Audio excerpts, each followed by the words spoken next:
The surprisingly rich history of how Ukraine got its name. The story of how Ukraine got its name isn't very well known, but it's quite interesting and dates back to around the 7th century AD, when the Byzantine Empire was at the peak of its power and Kiev was one of the most important cities in Eastern Europe. Since then, Ukraine has lost and regained its sovereignty countless times, been partitioned by foreign powers more than once, and has even seen its own capital city, Kiev, change hands multiple times as well. This area, which is now the Eastern European country of Ukraine, has been inhabited by humans for at least 2.6 million years and was on the trade routes between Europe and Asia.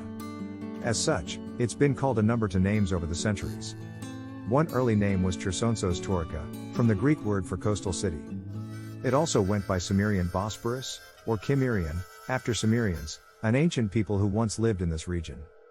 In more recent times, a little over 1,000 years ago, its name changed to Rus. That name comes from Vikings called Rus or Varangians who settled there in the 9th century. The Kievan Rus period.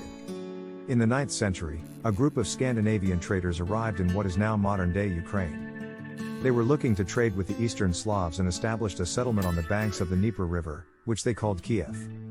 The Kievan Rus period was marked by a large influx of Scandinavians and increased contact with Byzantium, leading to Kiev becoming one of the largest cities in Europe by 1100 AD. The city had grown so quickly that it needed defensive walls and other fortifications, which are still around today. Mongol rule in the Golden Horde. For centuries, the land that is now known as Ukraine was under Mongol rule. The Mongols were eventually conquered by the Golden Horde, a group from Central Asia who invaded and ruled much of Eastern Europe. The Golden Horde was in turn overthrown by the Grand Duchy of Lithuania in 1480, but this change did not end their reign over the area. It wasn't until 1503 when Ivan IV the Terrible took over and established a new dynasty that Russia gained full control over what had become known as Kievan Rus. This became what is now known as modern-day Ukraine. Polish-Lithuanian rule. During the Polish-Lithuanian rule, Ukrainian territory was divided into two parts. The southern part of the country belonged to Poland and the northern one belonged to Lithuania.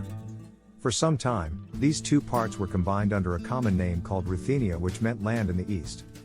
However, in order to distinguish their territories from each other, both countries started using different names for Ruthenia.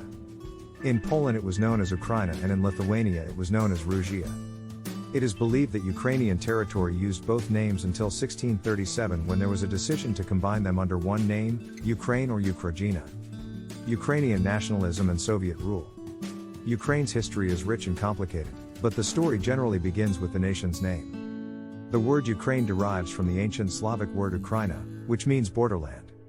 This term was used to describe a territory at the border between Europe and Asia, and was first documented in Kievan Rus, a medieval state located in modern-day Russia, as early as 1187 AD. In 1667, when Muscovy gained sovereignty over Kievan Rus, the territory was renamed to Russia or Ruthenia depending on which language you spoke.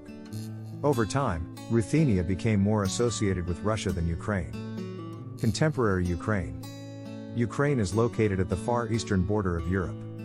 It shares a border with Russia, Belarus, Poland, and Slovakia. After World War II, Ukraine was a republic in the Soviet Union from the end of 1944 until 1991 when it became an independent nation.